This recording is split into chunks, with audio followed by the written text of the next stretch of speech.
Welcome to the We Hack Purple podcast, where each week we interview someone from the information security industry about their super interesting job.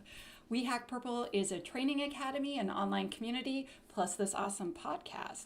This week's episode is sponsored by Threadfix, which is powered by Denim Group. And our guest this week is Brian Anderson, and he's going to tell us all about what it's like to be an information security officer, as well as a service delivery and operations manager. And I know what you're waiting for. You're like, Tanya, just bring the guest out. Oh yeah, I'm Tanya Janca. I forgot, I'm your host. And here is Brian Anderson. Welcome, Brian. Hey, thank you for having me. Oh, I'm so glad that you could come on the show. And you might have noticed that we have very different lighting. This is because I have Twilight turned on to take all the blue out of my screen, but Brian has the opposite where he is in 80s TV land. I was born in 80s TV land. I grew up on MTV, so here we are. Awesome. So could you tell us a little bit, what your title is, and then what is it like? What is your job like, I guess? So I have an interesting job that has changed quite a bit over the last couple of years. So I started as a systems admin for a luxury brand in New York, and it turned into becoming the information security officer / information security manager. And now I've kind of come full circle. I've added service delivery and operations manager to my title, which makes me both the head of the IT infrastructure team, all of the sysadmins, the help desk, and all of them. And I manage the security side of things, which makes life complicated, would be the best word for it. Sometimes I feel just a little bit schizophrenic. I'm not sure which answer to give, the sysadmin engineer answer or the security answer, but I try to give both. That's usually my job. Okay, I love it. Yeah, so you kind of have almost like a conflict of interest with yourself. Just a little. The way I tried to describe it was I was given advice when when I really got into security, which was buy the operations manager lunch. And so I took it quite literally, and I do it every day now. Um, Every day. it Oh, yeah, because you is, buy your own lunch. Okay, yeah. I'm like, wait a minute, what? I'm also cheap. So, um, yeah, it is sometimes very difficult to know where to draw the line. But at the same time, I think the rewarding and positive part is I'm able to bridge the gap that often happens between InfoSec, pure InfoSec, and IT. I try to tell myself all the things that really bothered me when I was in security, do the opposite of that. And then I try to do the same thing for the other side. So I sort of meet in the middle, and I try to treat both of the teams with some independence. I try to make sure that they each have the power to uh, do what they need to do for their own success. Uh, but I think the positive is usually a net win for security, Mm-hmm. because I almost always will make sure to ask and involve, what's the security team think about this? Where are we going with our strategy? My job is uh, a lot of talking, uh, talking between teams and talking to the business about both subjects. So, what would you say, like, a day in the life is like for you? Like, when you go into the office? Because a lot of people were really surprised when I explained that an AppSec engineer needs to be super duper social, but a pen tester actually needs to spend a lot of time by themselves.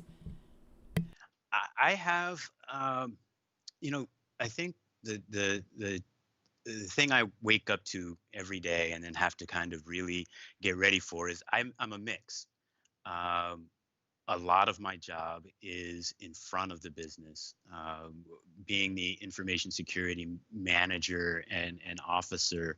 I'm generally the management face of the security team. So I'm the one who is talking to the business about security risk.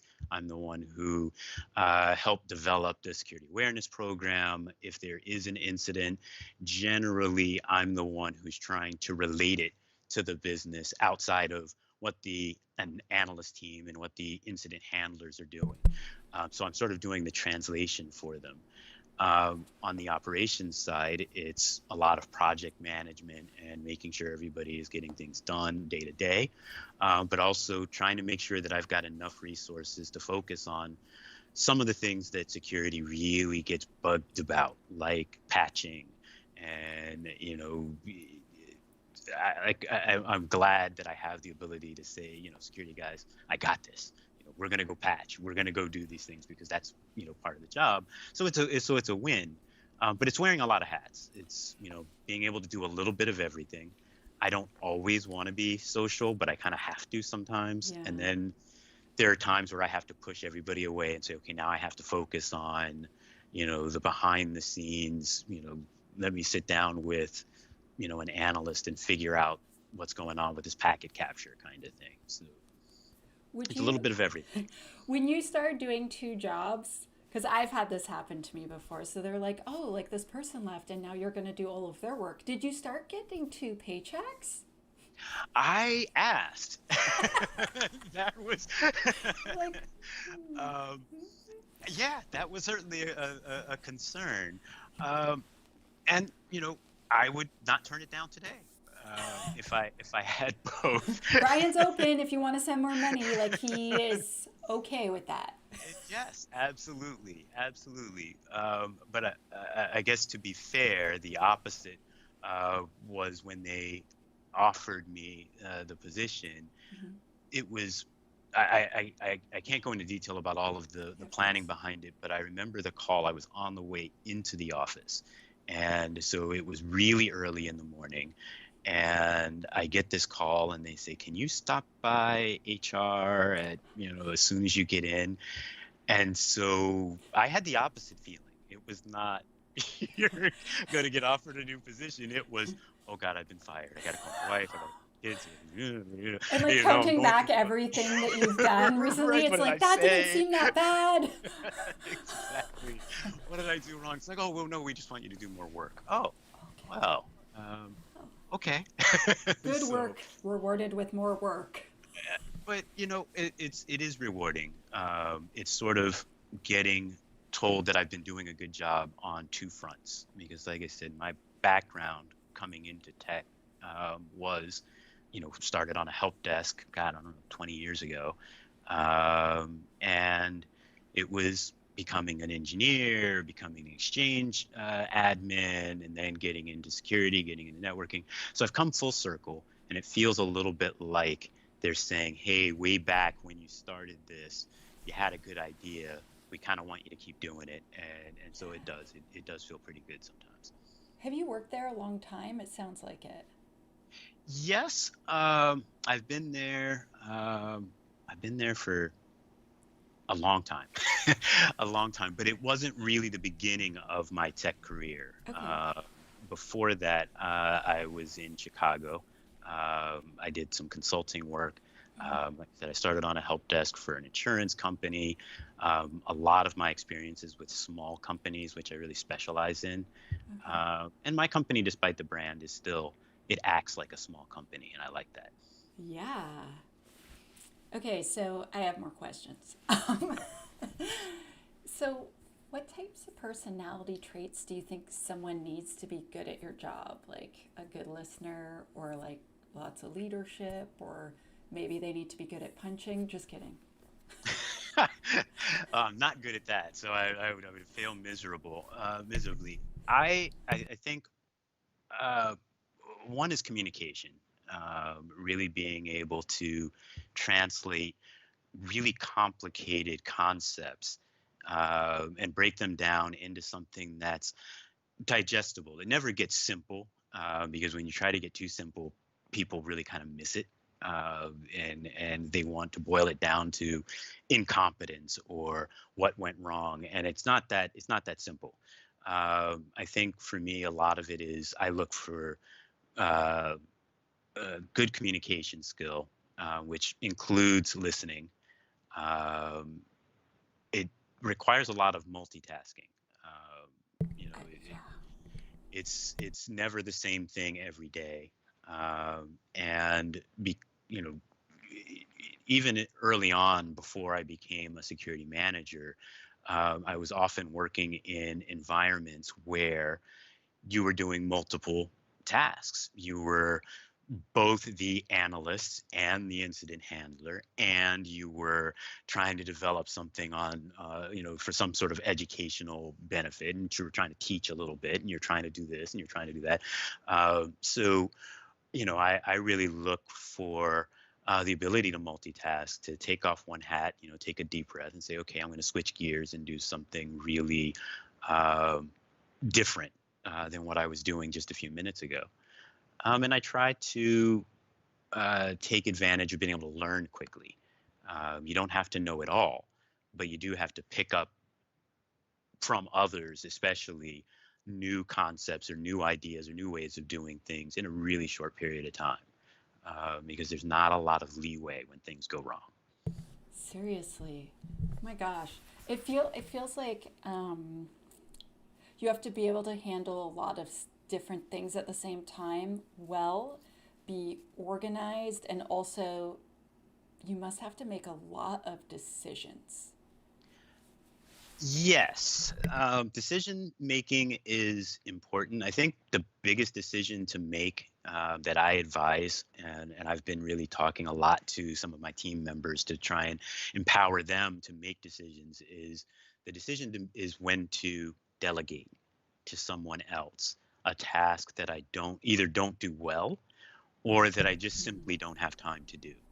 And I'll be honest, it's not easy to do. I I know I'm the struggle. kind of person, yeah, I kind of, if it's mine, I'm gonna hold it kind of close to my vest.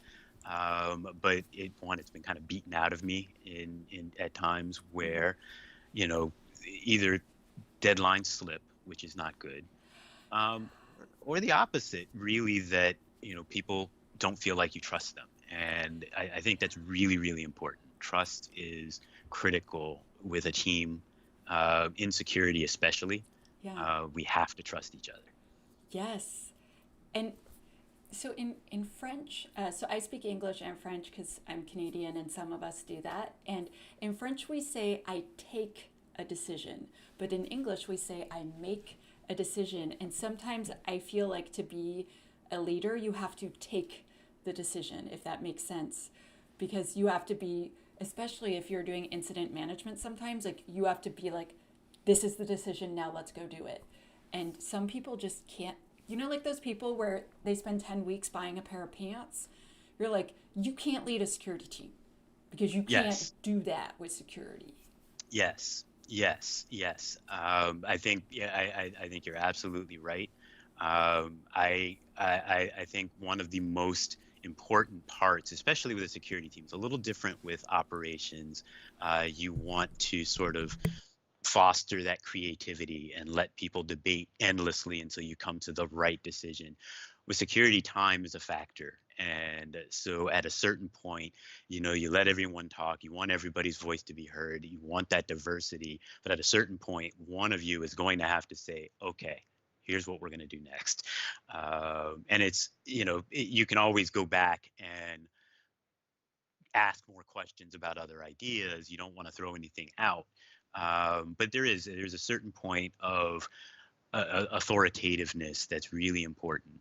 And afterwards, I tend to have to go back to my team and say, hey, I'm sorry, I didn't mean to cut you off. That wasn't, I want to hear more about that idea when we're not doing this, because there may be some value. So it's yeah, that is a big challenge. Oh, I love it. Okay, so we have a bunch of people watching, and I want all of you to know that you should click the thumbs up if you're enjoying this. I did. Just kidding. I will after because I'm busy talking to Brian. But also, if you want to ask Brian a question, you can put it in the chat.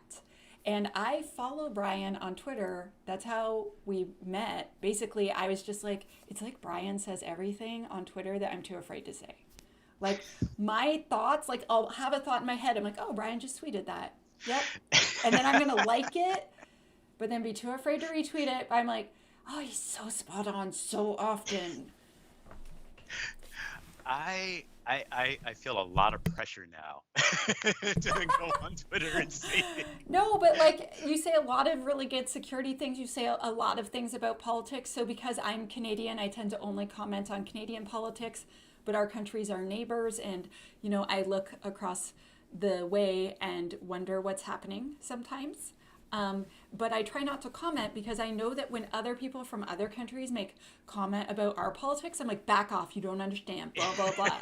Like someone that I like made Not some, from the hood. yeah, someone was making some comments about gun control in Canada, and I almost lost my crap on him. I was Yeah, just like, yeah, actually, yeah. and he's like, it's a right. I'm like, no, that's in your country. Go home. You're drunk.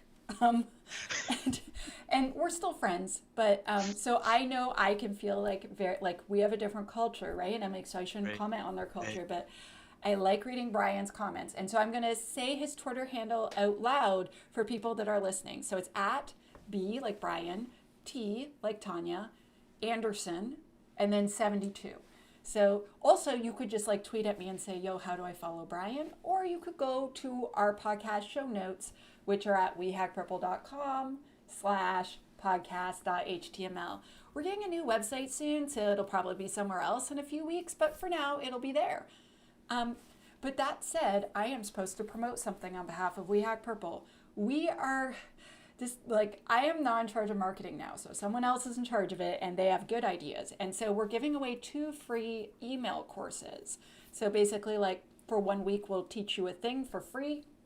And the first one will be incident response, and the second one will be scaling your security team. So the incident response one will be about like how to respond to like a software security related incident, and then scaling your team, like how to do a security champions program, like what you should delegate and what you should not delegate because you're going to screw that up.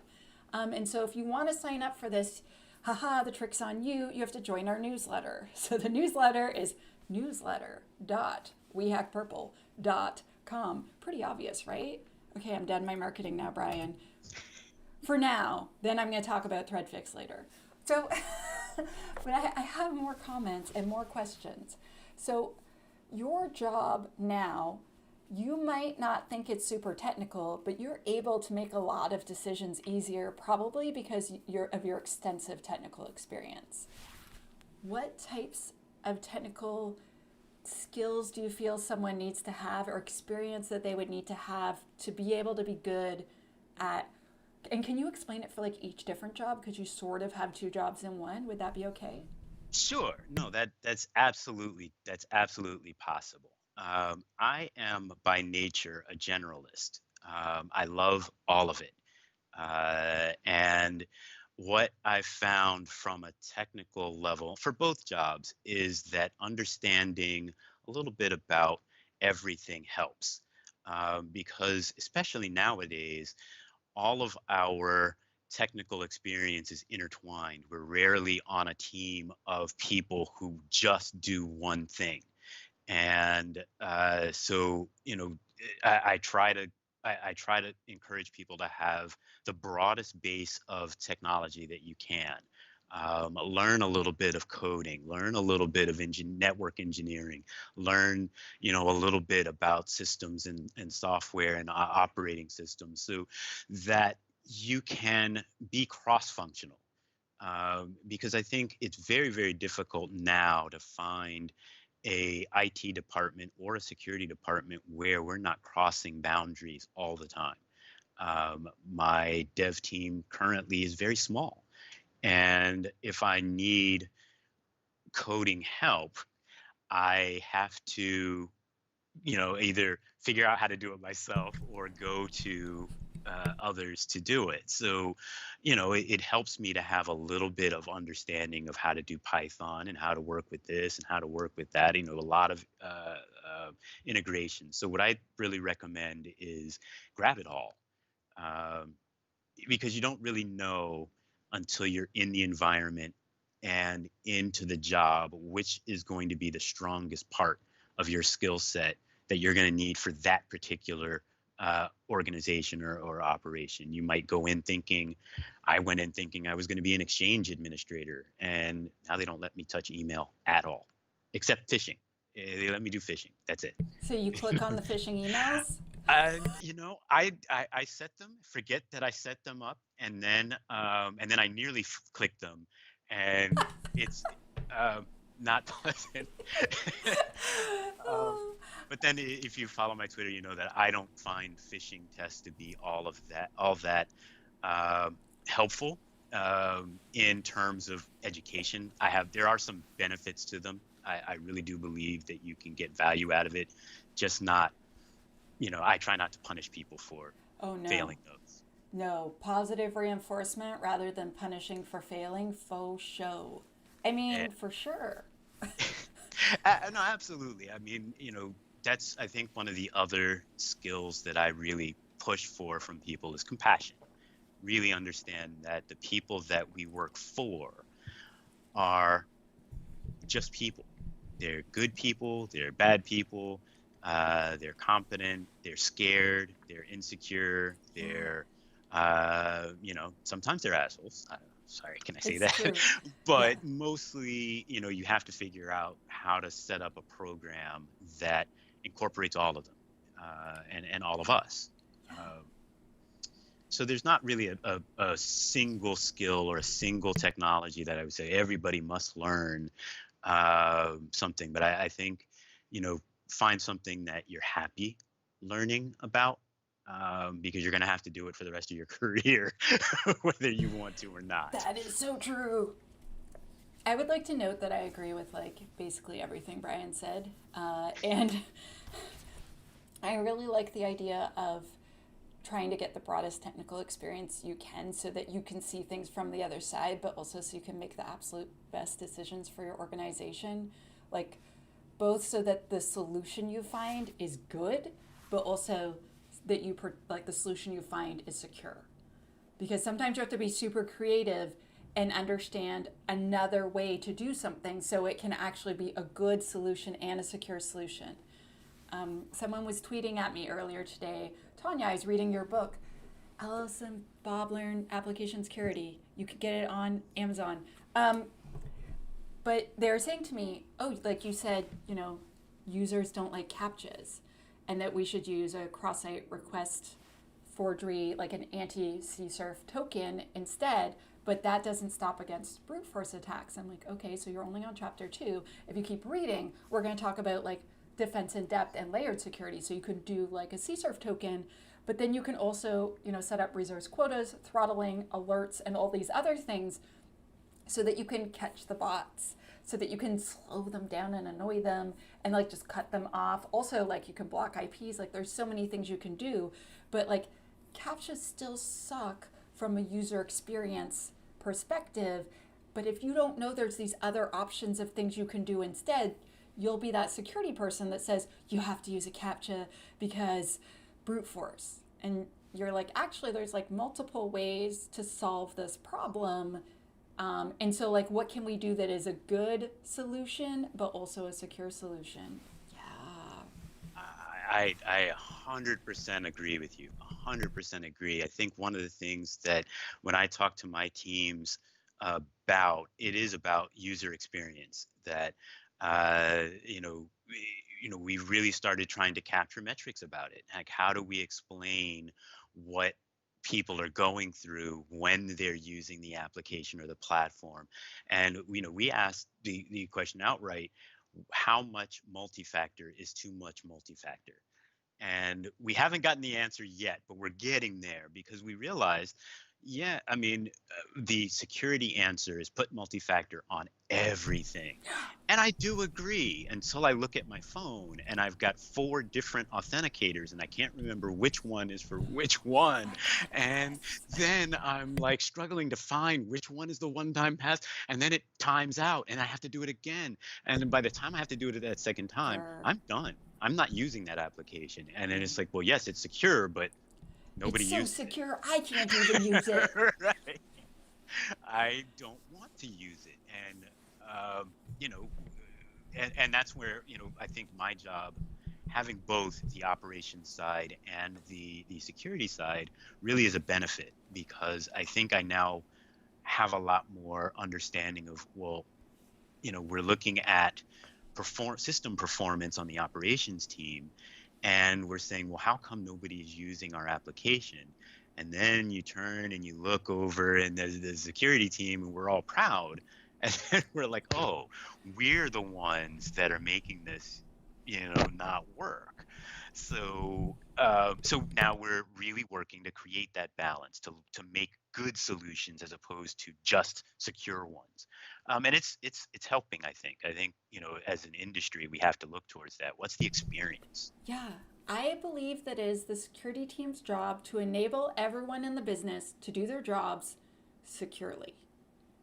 Yes. And if we remember that, like, oh, I'm disabling this dev from doing their job by sending them a link to NIST and saying, figure it out yourself when they've asked for help.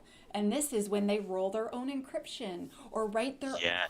just write my own session management and authentication and authorization because I'm not aware that the one in my framework is probably the best one for me to use. I'll definitely write my own. I know better than all the people that designed this framework. Right. Eh. But when we It will never work. but we have to support them because they have a job to do, right? They're like, I need to authenticate my users, like I need to do that, and I'm still going to do it whether you help me or not, and you might not like Yes. the way I do it. Yes, that is absolutely true. One of the things that I learned before I started in this role, as a consultant, a lot of the clients that I was working with had no security team at all. And so I was kind of doing security as a value add to the consulting job. Like, I may not have even been brought there to do it.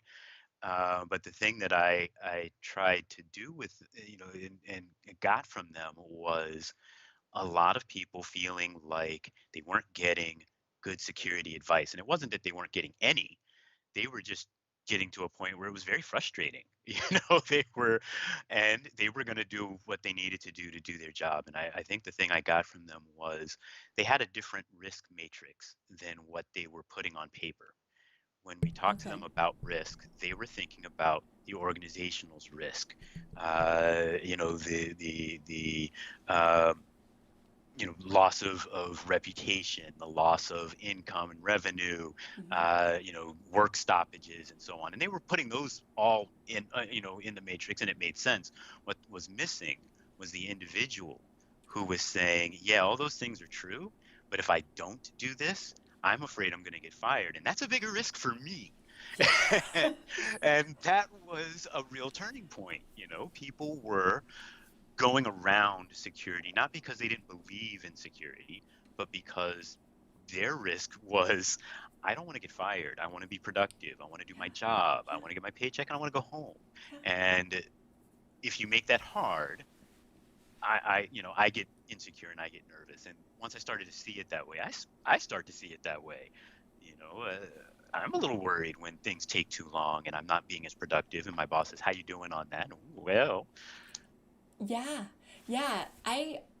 Oh, I was explaining, so I had like a meeting with a client today, and I was explaining to them, if they ask us for help and then we send them a pay, like, so I've seen this where security teams send a link to NIST, or they send a link to the Canadian equivalent, which is ITSG 33, or they will send a link to OWASP's ASVS, so Application Security Verification Standard, which is an 80-page Excel spreadsheet for pen testers. And it totally kicks butt if you want to do pen testing.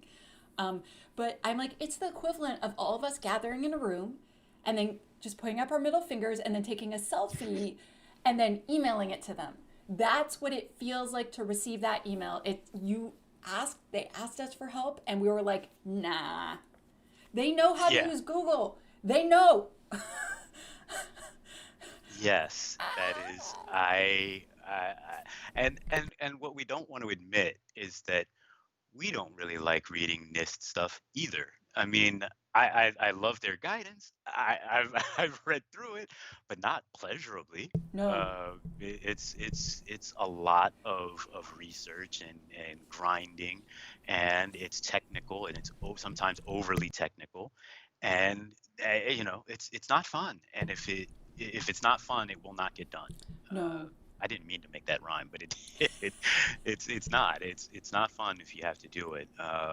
Do it that way, and so we have to find ways to communicate in a way that makes sense to the business and to the organization that we're working with. So now that we are halfway through the podcast, I'm going to thank our amazing sponsor, threadfix. They make the most stupendous vulnerability management system this side of the galaxy. And they're extra wonderful because we just signed a deal with them to sponsor basically until we don't have guests anymore for the podcast. And so next week is Ubix Security, but from then on, it is just going to be us and Threadfix partying all the time on the We Hack Purple podcast. And I want to thank Threadfix for basically their completely unending and generous support that they have had of We Hack Purple. They do so many nice things for us, like more than just sponsor us. So thank you, Dan. Thank you, Sheridan, and all of you. You're great. And also, I want to note that we just got swag. So we now have a swag shop, and I told Brian that I would just pretend to drink out of it. I also have t-shirts, but I couldn't think of a non-awkward way to just jump up and be like, everyone look at my chest. Because I was wearing a Superman shirt one week, and then I was like, everyone look at my, and then some male fans commented that they had conflicted feelings about that. And I was like, oh, I'm so embarrassed. Okay, so note to self. So I might next week I'll be like this. I'll be like, yeah, what's up? From really far away so that people could see my t-shirt. But yes, all of those things.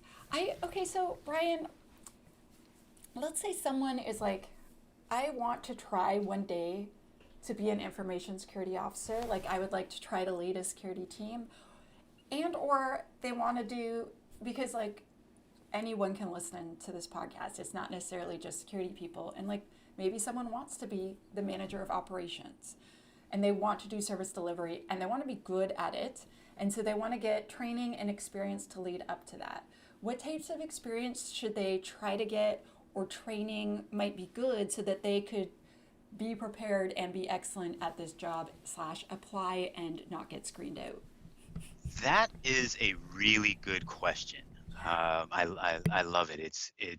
And a few years ago, I probably would not have been able to answer it because I really didn't know. I really didn't know what it would take to be a security officer. So I, I think my experience has been the first, I think, is to never sell your own experience short.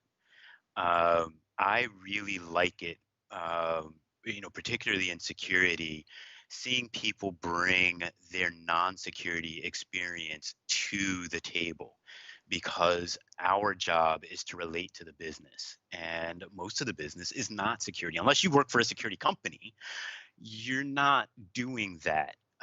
You've got to explain and manage risk for people who are worried about something else. The people that I look for are looking for pragmatic solutions, and they're bringing those solutions from somewhere else. And so if you have experience in finance, bring that. If you have experience in marketing or shipping or logistics, bring those experiences, because the pragmatism will really do you good in a role as a security officer or managing an operations team. It's a lot of pragmatism. It's a lot of what's the simplest way to kind of get to a solution, because A, you don't have time, and B, you probably don't have the budget to do something that is going to be as extravagant as you think it is when you had this great idea. You're like, I got this great idea, and then you go, okay, but you only have $2,000 to do it with. Oh well, then let me come up with something very pragmatic to work on it. So bring your bring your skills from everywhere. I think it's really important for diversity. Bring everything that is in you to the table. If you're only going to come in and talk tech, you're going to struggle in a management or Hmm. an operations role. If there was something that I wish I had learned before I really was in the job, I would definitely recommend taking some management courses, and Hmm. non-tech management courses, just how to relate to having a team underneath you of sometimes very diverse and sometimes very opposite personalities. When you deal with, I'm blessed with a very diverse team culturally, but sometimes I have to keep in mind that those aren't always, sometimes there's a little push and pull. Sometimes you have to recognize that not everybody recognizes the same holiday. So having some training in that definitely helps. Yeah. Understanding business in general, as opposed to the tech side of business is also helpful. So I would say those are some of my top hits of things to learn, or things I wish I had learned before I had the job. I definitely agree with you on that. So I am in the weird situation where I have only ever worked in tech, and I was a professional musician. And like I did like comedy and acting. Yeah, it's like if you look me up on Spotify, that's me. Um, but so I have like this weird, very concentrated like set of whatever. So then as I got older and I was like trying to move it like up the ranks in tech, I had to learn a lot of communication skills because I was used to either talking to really drunk people who would come see me play music, or um, you know, just being in my cubicle coding by myself. And it was like, oh, I have to speak at people and I have to like be a little more graceful, let's say, than I was when I was younger. Um, like not quite as direct as I could be at times. Yes, Brian is laughing because we both like to get to the point of things. Yes, I have sometimes said something and it really wished I could pull that back. Uh, Yes. it's, yeah. But no, I totally agree. Communication is really important, and communicating a lot of times on different levels. When I am doing in-person security awareness training, I'm not talking to, I'm talking to people who may very well have come from very different perspectives, and their vocabulary, their understanding of technology may be very different from mine. So um, one of the things that I've learned, and I think I said it somewhere once, and it became kind of a mantra, when I look back at my presentations, is look for things that are true but not helpful, and then take them out, because I Oh, am notorious for it. I that have is gone into brilliant. and given a presentation and gotten really technical, and it's like when it on a security, being from security, I've said things that were absolutely true, 100% true, but absolutely not helpful. Yes. And the faces glaze over and the eyes glaze over, and they're looking at you, and then they're like, "I hate this." And Oh my gosh, Brian, I teach secure coding and I got hired to like plan a training program and they're like, "Oh, this is the training we gave last year." And there was 6 straight hours on encryption and like asymmetric versus symmetric, and it was like an intro to secure coding for devs. I'm like, "Why are you wasting their time for like almost this is almost a day worth of wasted time?" And my boss was like, "But I'm like, no, they need to know it's encrypted in transit, it's encrypted at rest. These are the settings I want your security headers, these are the settings I want your cookies, and then that's it. So go home. Next. Because I have so much crap I need them to know, and you can't waste 4 to 6 hours on this. I have stuff to do that I need to Yep. teach them, and that's not it. And like, I looked and it like so they had hired like this really high paid consultant, and then here I was like coming in as a person that had been a dev forever that had just switched to security, and I was like, no, just like throwing away, like we had printed it out and I was like tossing the stuff over my shoulder. I'm like, no. And yes, removing stuff that is not helpful. Like like you might want to dive down like a tiny bit of a rabbit hole. Like if you, for instance, you're like, here's the reasons why using HTTPS everywhere is important. Like here's the risk, but like I don't need to know the ins and outs of asymmetric versus like no one cares. And like, oh yeah, like Diffie-Hellman, this guy, it's named after a dude, and no one gives a crap. They have stuff to do. Yes. Yes, absolutely. I mean, I love firewalls. I do. I have this weird love for them. I started. It was one of the first. My first introductions to security was working on firewalls, and I'm the same way. I will talk your ear off about all sorts of things. And the differences between stateful and all these extra add-ins that have been added over the years, and then you realize somewhere about half hour into the conversation that nobody's following. They don't care. Even the security people are like, yeah, okay. Um, it's really important, and a lot of times, especially in security, your boss may not be very technical at all. A lot of security teams actually come under finance because of internal controls for that organization. And if you want to talk to your CFO about Diffie-Hellman, you have wasted your time. And You need to buy that person a beer. yes, they'll listen very comfortably and they will walk away. Yeah. My beer's done. I have to go. Thank you. Right. And then you'll wonder why you're not invited to lunch as much anymore. No, it's true that communication is really important. Knowing your audience is really important.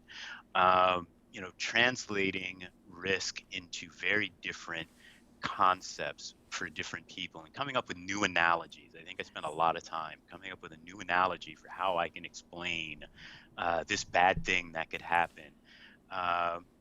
Is kind of like an exercise. Like I should start setting time aside in my calendar to say, what's the new analogy for how I can explain it? Because it's a skill and it's not one that I think comes easily, but when you find someone who has it, they're like dynamic. There are people I think that we both follow on Twitter that Yeah.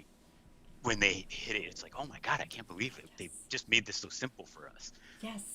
And then I save that somewhere. Yes. Because it is okay to use great examples that other people gave. Yes. I certainly hope so, because I do.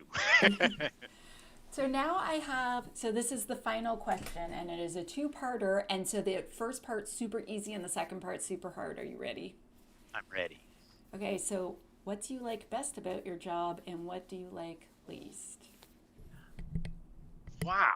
That is a very good question. And you're like, the people, full stop. Honestly, the thing that I like best about my job now is really almost the cross-functional capability. Yeah. I feel like I have gotten people who were not into security. And I've gotten people who were really security heads kind of looking at the performance and the operational side of things. And it's where I feel like I'm kind of a mad scientist and I'm putting people together and then seeing where they, seeing where they go and go, ha, ha, ha, ha, ha. And, Whoa. that's kind of a neat feeling, putting people together in a way that maybe challenges them, and know that I'm doing it for the good of my organization and for the good Yeah. of the industry, because it's Yeah. all really, we're an ecosystem now. We're not isolated anymore. So, that's probably my favorite part of the job. My least favorite part, meetings. Lots and lots of meetings. I I I don't like them very much. Yeah. You I'm trying to be diplomatic. I'm not sure I'm succeeding. It's not that I don't like, I like the socialization and the aspect of sharing of ideas, Mhm. but I feel like, in my role now, sometimes there's so many meetings that we never get to do the thing that was discussed in the meeting. Yes. So we make all of these commitments and we're going to do this and we're going to do that. And that's a great idea. And we should do this. And I'm glad we had this meeting. And then it's like, when are we going to do it? I don't know. I got another meeting. And then we never get to do it. And so if I could do my job and maybe cut the number of meetings by like 65%, I would be much happier. Yeah. And I think anybody in this role would just be, a chance to take a deep breath Yeah. and at least think about whether the stuff that was in the meeting even made sense, because it kind of a meeting runs into the next and the next. I'm not sure what I agreed to. Have you noticed that since we've all started working remotely, that a meeting will end and you will literally the exact minute later need to click to the other meeting? You're like, I didn't even get a pee break. Yes, I don't have enough caffeine at my desk right now. yes, absolutely. In fact, I've started started saying I need to, I need, I close every meeting with, sorry, I have to jump off for another call. And I think I need to start saying it maybe 2 or 3 minutes earlier Yeah, so I could go to the bathroom and get a cup of right? coffee. You Like know? I was looking at my calendar one day and I'm like explaining to my sweetheart like, so okay, so I have like 6 hours of meetings, and then my sweetheart's like, were you going to eat today? And I was like, oh yeah. And it's like there literally wasn't a space to do that, and I really like eating, so Yeah. Eating is, I found it to be a necessity. right, I do it every day. I no, I totally agree, and I think one of the, on the flip side of the remote work, so both my wife and I are both home.